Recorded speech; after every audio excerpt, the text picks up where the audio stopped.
and we'll let him take over. Please accept the recording. We're excited you're here. It is March 21st, and we have a special guest today for our Love What You Do Again. We built this Love What You Do Again so that you truly can own your leadership, assess and confirm all your evidence, and be purposeful about walking your talk so you truly love what you do again and or love it greater. And we purposely love our community and the growth and the development they have. So much so they're asking about, what does automation look like? What is the opportunity to be more purposeful in our business? Well, ironically, we were asking the same question. And it so happens I met Corey many years ago, actually now. And, Corey happens to be connected to another coach I work with, Dr. Abelson. He's been a guest in one of our Q&As previously, quite a long time ago. And I have a certification in the emotional intelligence and the DISC behaviors, all that madness. And Corey happens to be connected with Dr. Abelson. We happened to be in a call, and all of a sudden I realized Corey has his own business. Oh, we could have a conversation. Oh my goodness. And so we did. Guess who represents our marketing now? Woohoo! He is our marketing team. We are beyond thankful. We have already made some huge strides as we slowly get ourselves ramped up into the growth of our marketing and automation. And we are forever thankful for the opportunity to work with him, as well as the time that he's taking. And he's going to be a guest on our podcast pretty soon too. Oh my goodness, we have so much to celebrate. So Corey, thank you for taking the time, and we'll let you get started.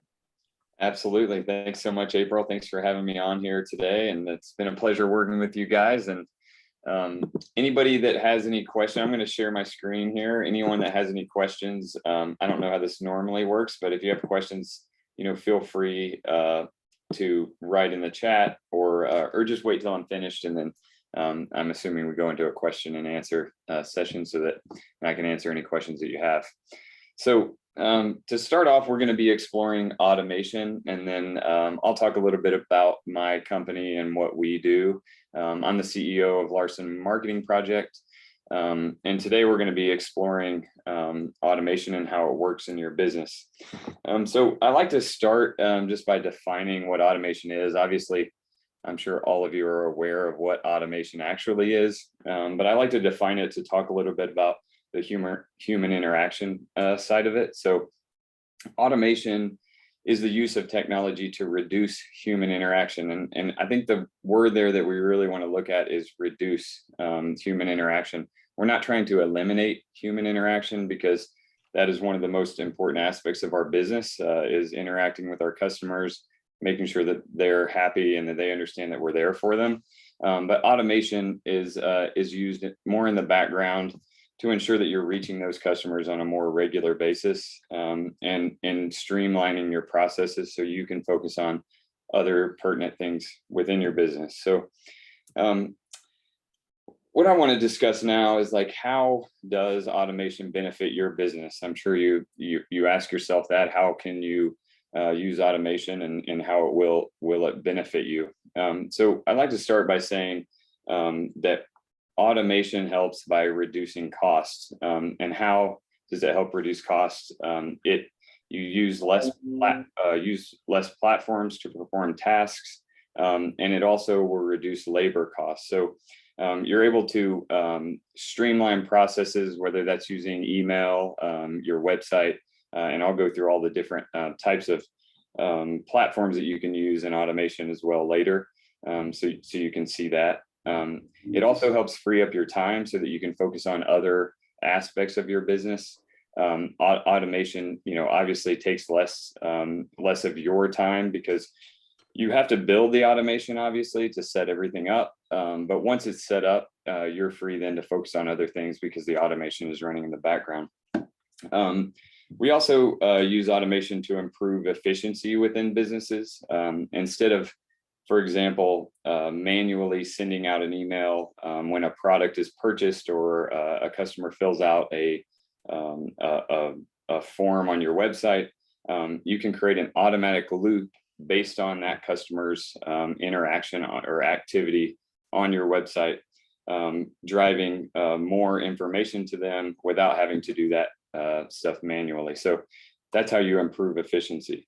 It also speeds up the sales cycle. So again, when a customer goes to a website or social media, you can drive them directly into a sales pipeline, which keeps your information in front of them and helps that customer then understand, when to purchase, who to contact if they have questions. So it speeds up the sales cycle, which increases revenue in your company more quickly, and helps you again do the things that you want to do. Another reason we use automation is to build trust in your brand. And this is one of the most important aspects of automation, is because it keeps your brand in front of your customers, helping your customers see, what your brand is about, giving you opportunities to talk to them about the products you offer, the services you offer, and then also drive sales through the automated process. We're also able to organize your processes and systems. So instead of using 30 different platforms to do all of these different things, you can link a few different platforms together to create an automated process to allow you to do other things in your business and not focus only on, hey, I have to send an email out to this person because they just looked at the product or they didn't purchase our product, or so I need to contact them. You can set up automation so that person is in a pipeline and you can touch that person on a regular basis. So it helps you reach customers more frequently and drives leads by better understanding your customers. So some of the different tools that we use for automation, I'm going to admit this person here. So some of the tools we use for automation, obviously email marketing is a huge area where automation is used in businesses to reach your customers. You can use MailChimp, Active Campaigns, Constant Contact. All of those typically will integrate directly with WordPress. If you're using WordPress, Square, Wix, all of those integrate. Any of those website builders all integrate directly with all three of those major email marketing platforms. There are also others like Emma. Some of the integration there isn't as high level as MailChimp or Active Campaigns or Constant Contact, but you can use automation there as well. But the main point is you want to create a flow from your social media, from your website, through your email marketing campaign. And you can do that simply with a pop-up form on your website, using things like Linktree in your Instagram profile, which I'll explain a little bit more in a few minutes. We like to use Sprout Social and Hootsuite to help automate processes for social media posting. And social media posting can also be automated through your email marketing campaign. So, and I'm going to provide you guys an example. I know, there's so many different ways to use automation. So I'm going to provide you kind of a basic example of how this process works. So let's say I have a consulting business, like April does, and I sell coaching sessions online. So that obviously is considered a product. So how do I drive new leads to that coaching service with automation? So first, you want to automate collecting customer data through a newsletter sign up or a pop-up form on your website, and have that pop-up form then tag the customers into a specific pipeline into your email marketing application. And the reason this helps is it allows customers then to come to your website.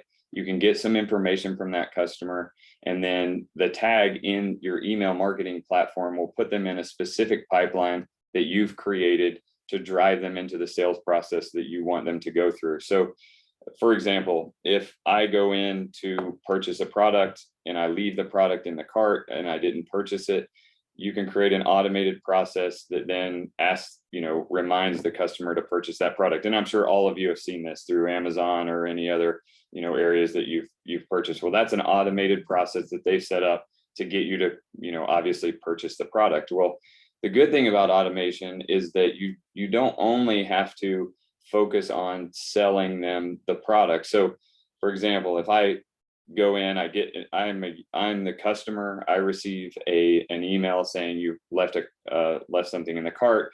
I don't do anything. So if I don't click on anything in that, you can then send them down a different pipeline because I didn't click. If I did click on it and go back into the website, you can have a separate pipeline. So it's all based on what the customer is doing. And that's what's the most important part about automation is not only automating process to save you time, but also automating processes to help the customer achieve whatever their goal was when they entered your website in the first place. So we like to use, the next step there is we like to use a website called Linktree. So for example, on Instagram, you can only put one link on your Instagram, whether most people use their website on Instagram. We like to use Linktree because you can have multiple sites, whether you're using coupons, whether you're sending them to your website, whether you're sending them to a specific product, and you can change those things, real time. So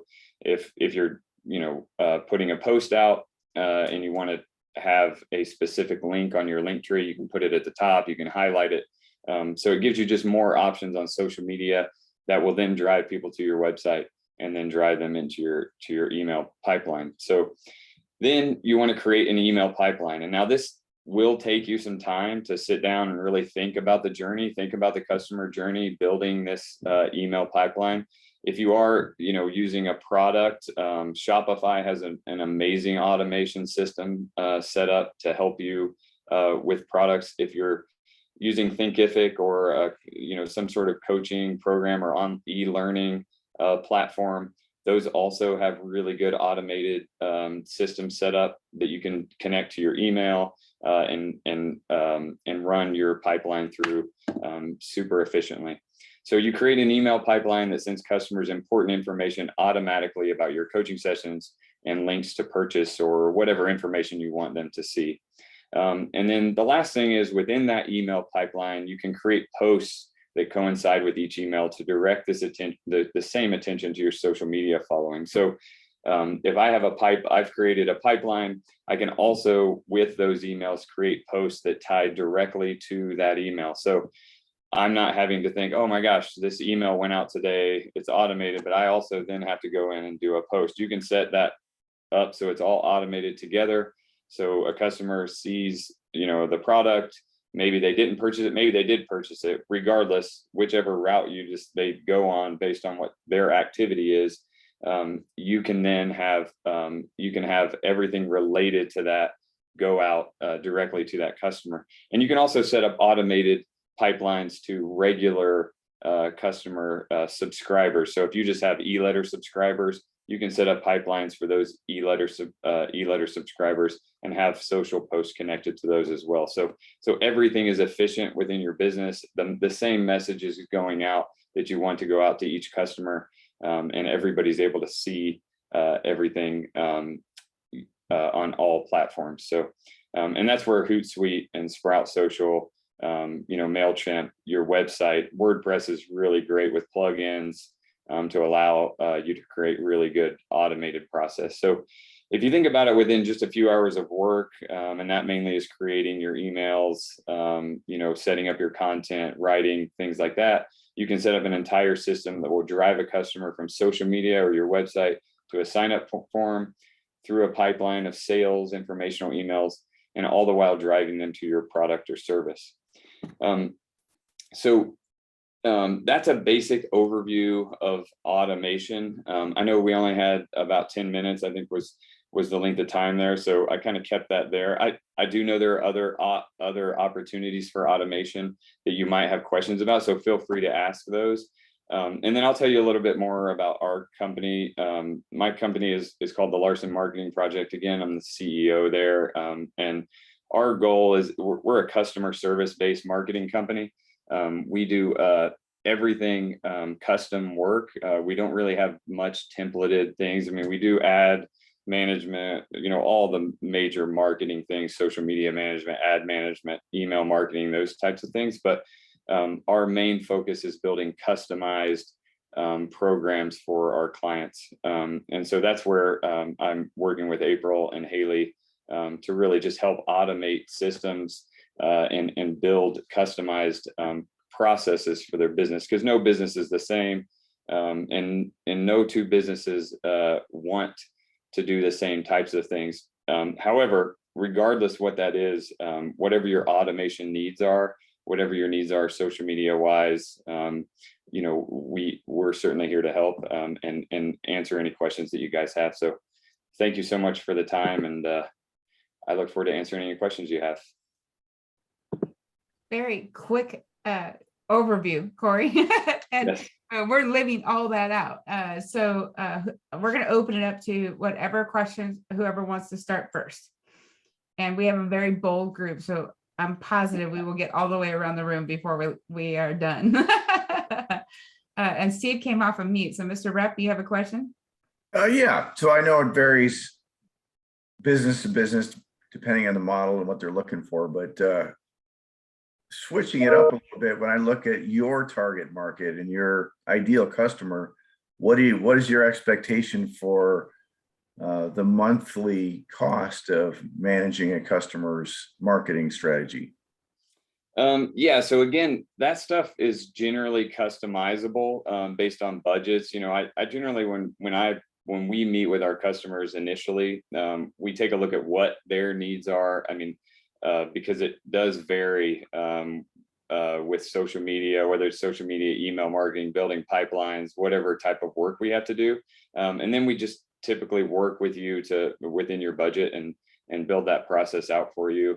And really our goal obviously is generally the same as our customers. It's helping you drive revenue. And that's our goal. And then being here for you if you have any questions or need anything.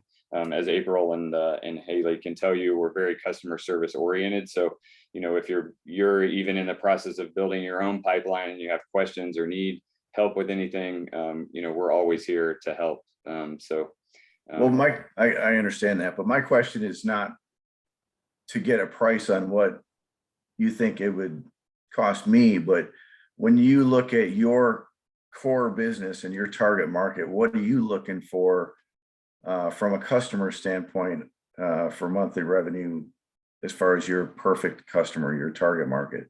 Oh yeah, so we typically, as far as our company, we're looking for smaller to mid-sized businesses. I mean, we really work with any business, to be honest. We work with very small businesses to super, 1 to 3 people to large companies that have 100, 200 employees. So our target market is kind of everywhere in that aspect, but we're happy to work with anyone. Yeah, we have no issues there. I'm just trying to get a guess. Am I talking for your target market, your customer that you're trying to guess? I mean, does it typically cost that customer $1,200 a month or $12 a month? Yeah. So you're probably looking at more $1,000 a month, to start. And again, it really just depends on what you're doing. I mean, I do have some customers that are a little bit less, but most customers are between $1,000 to $2,500 a month. And it just depends on what you're doing. I mean, we do so many different things that everything is so custom, and that's why we don't really have templated things, because, even if somebody's like, I want you to run my social media, well, that's great. We can do that, but we don't give a strict cost, because how many times do you want me to post? Do you want me to create content? Do you want me to write copy? So those are all things we negotiate and discuss with customers. But yeah, it's generally in that range of, maybe $750, depending on what you're doing, to, $2,500 in that range. So.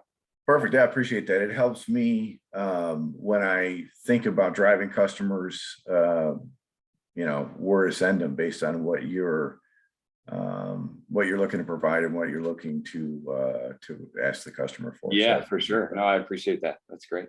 One, Steve, ironically, I was just sending a message. Sam, who is in our community right now, also does SEO and extra work in the California area and serves attorneys, go figure. So this is why when you talk about that target market, Corey, one of the things I picked up from you in your target market, and when you get a chance to get to know Corey, he's got his own story. And if you're comfortable to share that, that'd be great. Yet Corey is deeply committed to the person, to the company growing. And if you've been to his website yet, you know Paula Dean and Tapatio are one of his clients. Never mind Dr. Abelson and ourselves, you know, if we can so claim that territory. But anyways, lump us in over there. Absolutely. So with that, I mean, he did the gift of who we enjoy partnering with are people that are truly committed to living and leading unlayered and owning their presence. And Corey is an amazing individual with that. So I just want to add that. And everyone in our community, that's a big thing we want to partner with. So Corey, anything you want to share on that before we open up to the next question? Yeah, I appreciate that. Yeah, you know, I have done a lot of different things. You know, from the beginning, I personally started. I finished my master's degree and then opened a hair salon in San Antonio, and we were the official salon of the San Antonio Spurs. You know, which was super fun. We had a cleaning company in San Antonio, cleaning like large dealerships, car dealerships all over the city. And then we sold those. We opened a chain of restaurants up north in Indiana, and then, you know, kind of came back here. And that's when I started, after we sold those, I started the Larson Marketing project. So I've done a lot of different things. And the great thing about the company is I've worked with so many different businesses and learned so much from the beginning. I mean, we've done this for, you know, around almost 10 years now, 9 years. And you learn so much. I mean, I started out initially in the restaurant industry because I had come from that. And then, you know, I kind of built the business up from there, meeting so many new people. And, you know, being in the Austin area, everybody's, you know, loves working with each other. And it's just, there's not a lot of, I mean, there's competition, but, you know, everybody's willing to help each other and network. And it's just such a great environment. And so that really taught me, you know, and I was always customer service based. It was always very important to me to be a customer service oriented marketing company. And that's really what we've built our business on, is just being there for our customer, being an extension of them. So instead of you having to hire a marketing person on your staff for, you know, $5,000 a month, you know, you can, for a fraction of that, you can have somebody doing probably a more efficient job, because we do this with so many different people, and helping you focus on the things you need to, and then also keeping money in your pocket. So, you know, that's why I did it. You know, the restaurant industry is a super low margin industry, and I always was doing everything on my own. And I always wished, you know, there was someone there that could just be there and help me, but, you know, there really wasn't. So that's really why I created the Larson Marketing project. So, yeah, I hope that helps bring some insight. Always. And all right, who's next? How many folks do you have on your team? Is it just you, or? Yeah, so it's me. And then I contract some things out, like photography. And these are people that I know well, that I've worked with for a long, long time. So some things I contract out. I have a full studio here. So when I do production, I bring people in that I know well to help with some of those things, depending on how big that production is. But again, we do full editing, and I have some editors that help out with things, but all of those are just contract people. So yeah, Great. but I have a good group of resources of people to help me with anything I need help with. So I always felt it was the best way to go rather than hiring at this point, but. Wise. Yeah. Yeah. All right, Richard, I know you're next. My question is, what about non-electronic marketing? You know, You're saying like direct mail or? Yeah. Mm-hmm. Yeah. So I do offer assistance in direct mail. So I don't do direct mail personally, like our company. But again, we do have contract people that I know do that very well. And they don't do design and those types of things. They just kind of give you a list of an area, and then they'll mail the stuff for you. So we help create the design. That's kind of the partnership we have. We help create the design for whether it's a postcard or a letter or whatever you're wanting to send out. But yeah, I certainly have resources for that type of thing. And Richard, one of your questions, and then Stephen, I'll go to you next, and Melanie and Sam, when you're all ready, we'll call on you. Richard, one of the questions you were asking about, and I believe Corey did a pretty powerful job of talking about not reducing the amount of touches, but getting it ultimately to you. Was there a question you wanted to be specific in regards to that, touch process? I'm sure there was. I remember the question. Oh, good. Yay. That's one of us. Yeah. Richard had asked how to be the most efficient and least offensive was the way that he worded it in automation, in that whole process of trying to maintain contact, but. Yeah, and that's actually a wonderful question, because there's such a fine line, and we do a lot of LinkedIn. A lot of people use automated LinkedIn. I know you guys have seen it. It's mildly obnoxious, and sometimes actually obnoxious when the amount of messages you get through LinkedIn. And I think automation, that's what makes automation super important. And what I said, reducing human interaction and not removing human interaction. So when you're building the automated process, it's very, very important to think about getting emails yourself. When would you want to receive them? What would prompt you as a person to reply or to take, the advice of whatever that email is coming in? And so that's what we really look at. We really try to keep it as informal as possible, while obviously promoting your brand. I mean, you don't want to be super informal and, saying, hey, what's up, type of stuff like that. But you want to be informal enough to where they could possibly think it was somebody sitting at their computer writing that message. And you also want to keep the frequency at which you send stuff enough to where it's not going out. Like, for example, on LinkedIn, sometimes someone will ask to connect, you connect, and you immediately get a message like seconds later. Well, I know that person didn't write that page of words to me in half a second. It didn't happen. So I know it's automated. So I know that, to me, thinks this person's being impersonal. I don't necessarily want to talk to that person. So I that's just me personally. And I'm assuming that a lot of people are that way. But so what we typically try to do with automation is send things at the frequency at which you might actually receive it from a real person. So those are ways to kind of get away from that, the stigma of automation. And there is some stigma behind it. And it's mainly because of LinkedIn. They've kind of ruined, really caused a lot of issues, I feel like, with automation. However, you can do it the right way. And we do that with a lot of customers, LinkedIn automation setup and, writing, customers and things like that. So yeah, I think that would be the best way. If I can follow up on that, it seems to me there needs to be a distinction between when you're trying to generate a lead versus really developing a prospect. So lead is a big blanket deal, and impersonal is kind of what's expected there. But when you're working on developing a prospect, that more personal touch is needed. That's exactly right. And once the lead is generated from automation, that's where, and that's exactly what I was mentioning earlier about human interaction, is that's where human interaction becomes the most important, is once you have the prospect, and automation should most likely stop at that point. And the person, whoever takes the lead on, should be the person interacting with that person from that point on. But agreed. Yeah.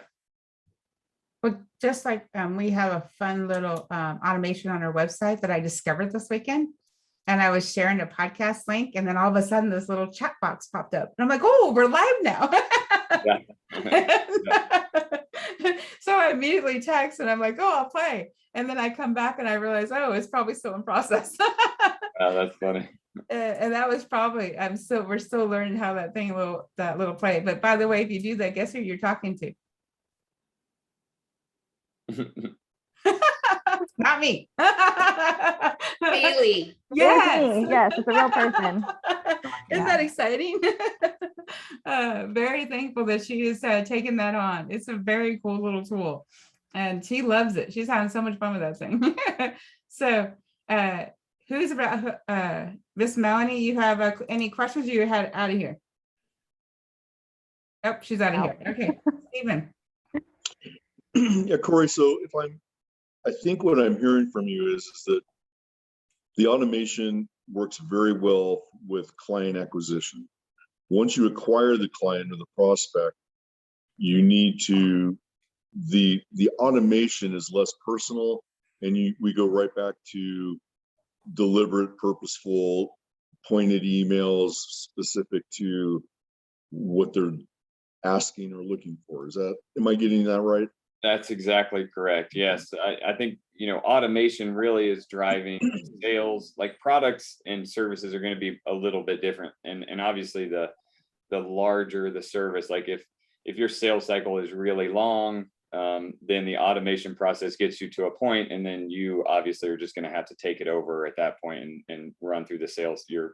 Personally sell the customer.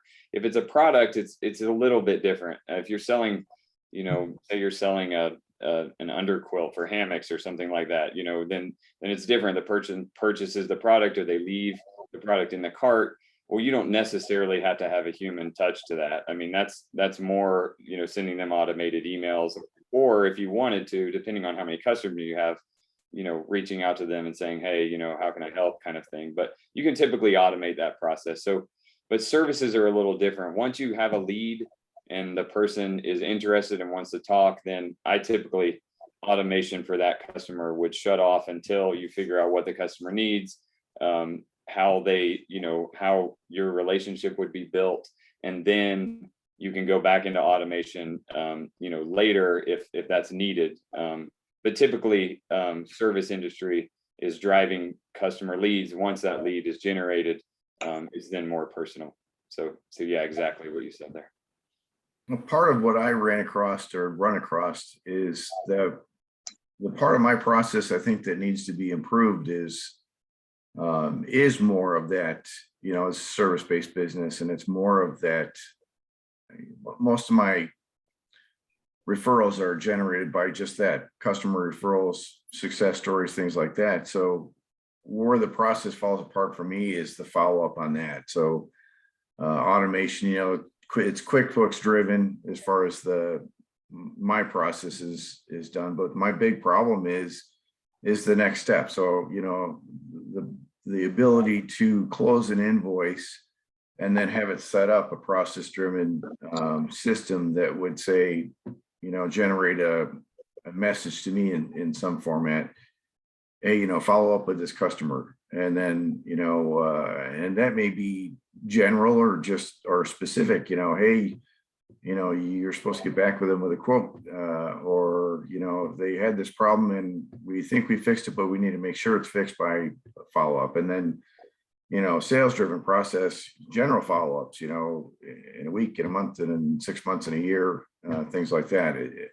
Yeah, more internal.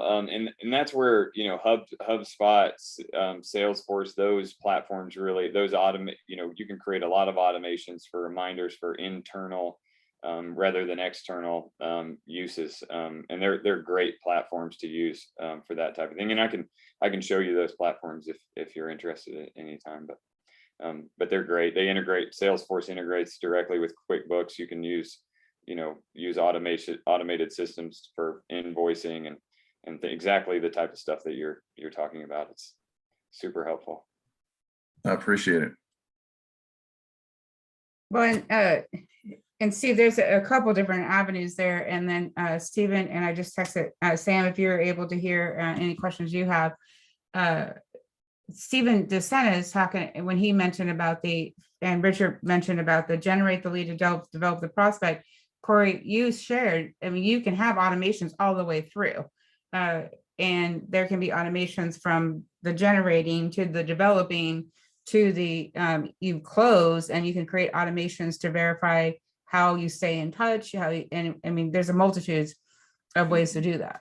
Yeah, there are. And I think that's always important, even after the customer, once you have a customer, creating automated systems to make sure that customer is staying informed with what's going on in your company or anything that you think might, drive new revenue or things like that. So that's where automation comes in after the sale has been made, there are automated, newsletters and things like that that are super important to keep the customer engaged. And we use those all the time. And a multitude of ways to do that, right? 100%, yes. Right. And Richard or Stephen or anyone, Becky, you came off mute. Is there another question? No. Just making sure. It's open time. And Haley, any questions that come up for you, for the group?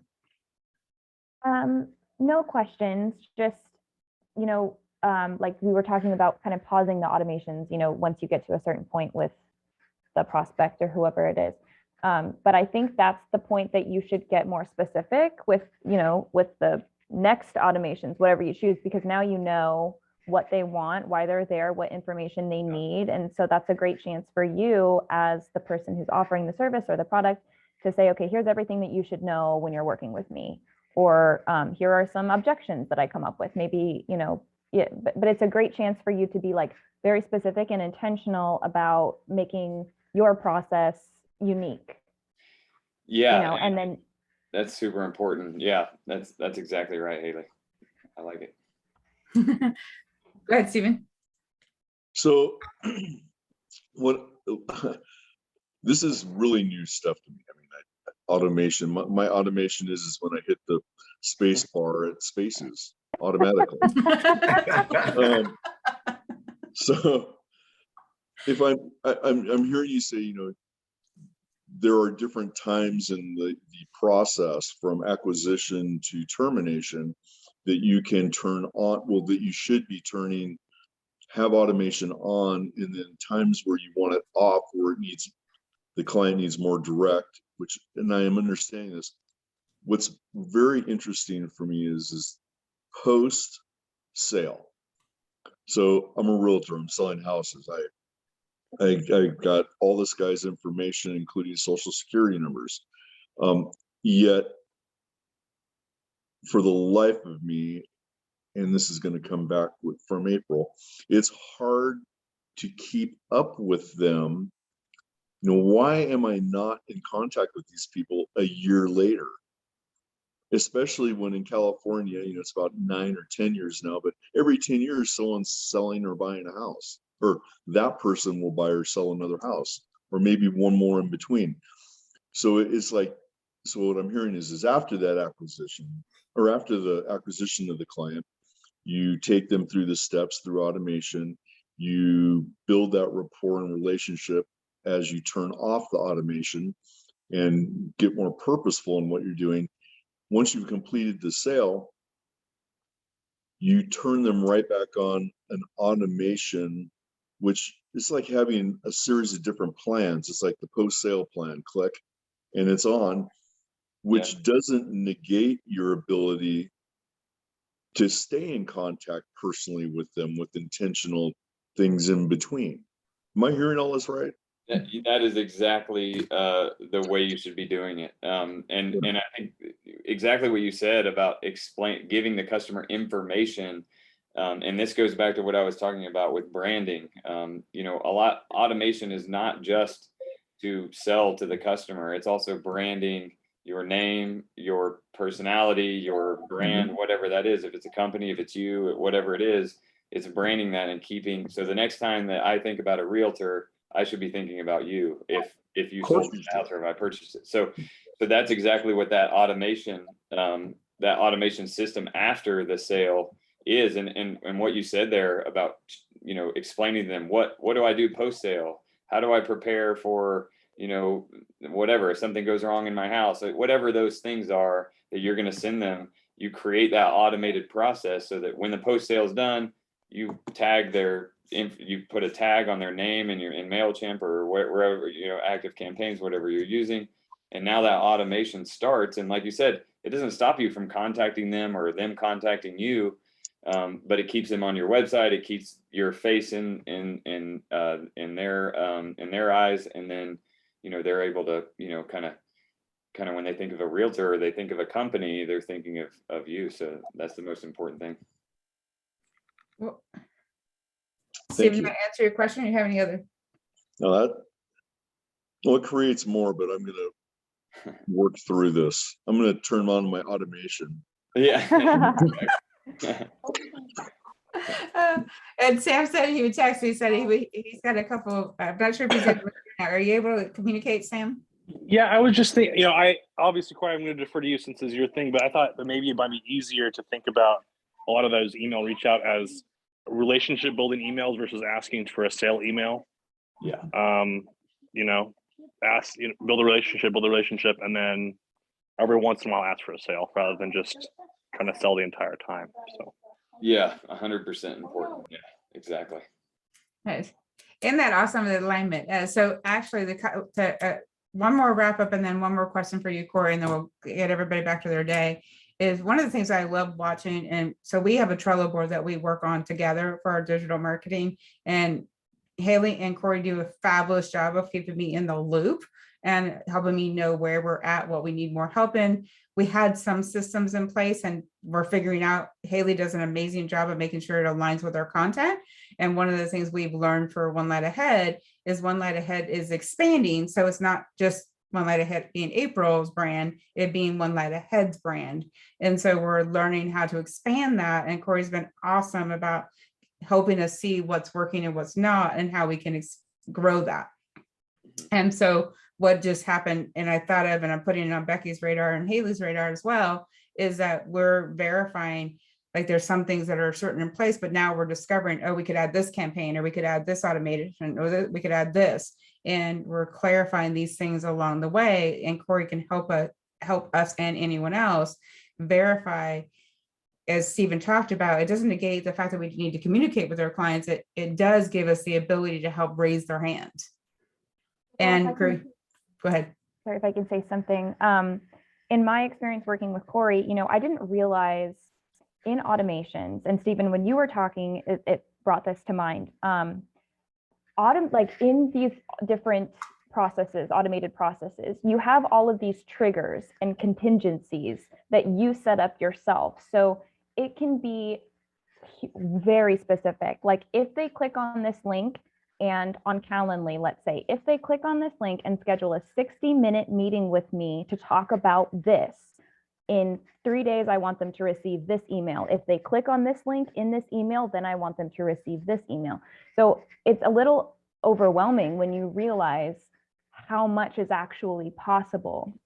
So the opportunity there, I think, is to turn that into excitement and say, okay, so what do I absolutely really want them to know?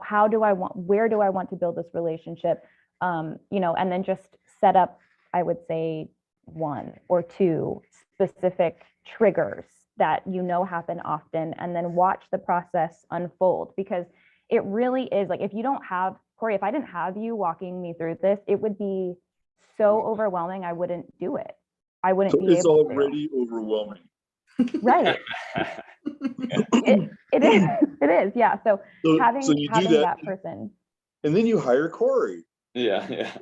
Yeah. Well, and I think that's what we do super well. And we know that the process is overwhelming. And so what we do with clients, and what we've done with, April and Haley from the beginning is help them walk through the process one step at a time. And if you do that, if you go task by task by task, building your automation, then when you're finished building, and you may never be finished. I mean, it may be kind of a process as you go through, but as you go through, you'll realize how much reach you've been missing from customer. I mean, missing touching these customers and getting in the face of these customers. And it's really crazy, but it is a process. It's a mildly long process, but you have to build it step by step, because if you don't, then you're just going to have a couple of pipelines that are okay that don't really work. And then you're like, why did I waste all my time? Like, you really do have to go through the process, make sure that all of everything's integrated, make sure you understand really what the message is that you're sending the client. So that's really how we work. And like April said, using Trello has been really great. It's like a Slack or a Basecamp, a task oriented thing where we build tasks, we finish them, then we move on to other tasks. And it's been really really successful and really helpful to all of my clients, for sure. It's powerful. So unless anyone else has any other questions. How long is the process? Yeah, so it's going to depend on your company and really what you're trying to do. But like, for example, I'll just use April and Haley's process because we're all on here. But we started working together about a month and a half ago, maybe a little longer. And we're just now getting into the social media, email process. We've been integrating stuff. We did some website updates and things like that, added the chat to the website. We've done some other things as well, but it's a month or two process to build these automations, to get the graphics, to write the copy, to make sure you're going down the right flow that you want to go down. Testing, we're going to be doing a lot of testing to make sure that the emails are, why are people not clicking on the links that we want them to click on? Why are they not opening the emails? Is it the subject line? So it's a lot of really studying and analyzing these workflows and these pipelines and ensuring that it is reaching the right people and doing what you want it to do. Otherwise, what's the point of it? So the process, it's a work in process. Mhm. You're active and you're doing it and you're testing, you're looking at results, you're quantifying and monetizing it to see what the return on investment is while you're going through the process of coming up with this complete product. That's exactly right. And then the goal in the end is exactly the stuff that we talked about at the very beginning, to reduce costs, to reduce the time you're spending thinking about, oh man, I didn't reach out to this customer, I didn't get back with this. Now hey, the lead came in. I know that I've been reaching out to them. The lead came in. Now it's personal time. Now I need to tag them. I mean, it's very simple. Once you have everything set up, then the process of it becomes super simple. And you can see all the analytics right in front of you. I mean, especially through MailChimp and all these other platforms, all the analytics are there. So interesting thought. You can kick me later. If you have, it's okay. So we have these people on this meeting, and we're probably, I'm guessing, in the back of our mind saying, how do I create this process that fits my business? Mm-hmm. Right? To grow my business, how to make my business, to do all the things we've talked about. And I'm looking at it from the other perspective. You could be marketing to us saying, not only do I have a package, but it's not a template, it's custom. And I do this for realtors and I do this for attorneys. Mm-hmm. Do you do that?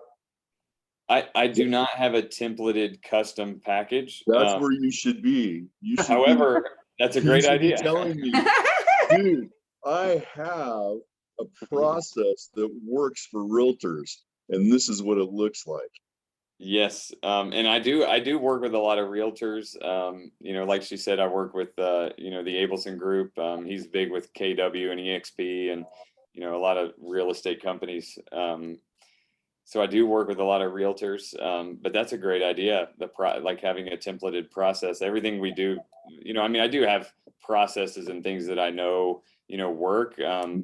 Mainly that's through product sales and those things. But helping people set up automations is generally customized content and customized stuff. But yeah, that's a great idea. Well, and Corey, my final question for you, unless everybody good? Everybody got the right questions answered? Okay. Will you talk about the joy of growth hacking? Yeah. So yeah, growth hacking is a very interesting thing, and it's super important for especially for social media with driving your target market. So we use growth hacking with Instagram and mainly Instagram and Facebook. And what we're doing there is looking for your target audience. So instead of, a lot of companies will just send followers. These followers literally have nothing to do with your business, with what you're doing, and generally don't drive, engagement. So what we do is we target specifically followers based on your brand. So we're looking specifically for people that want the product that you're selling, that are interacting with other companies that sell similar products. And so we build your target market.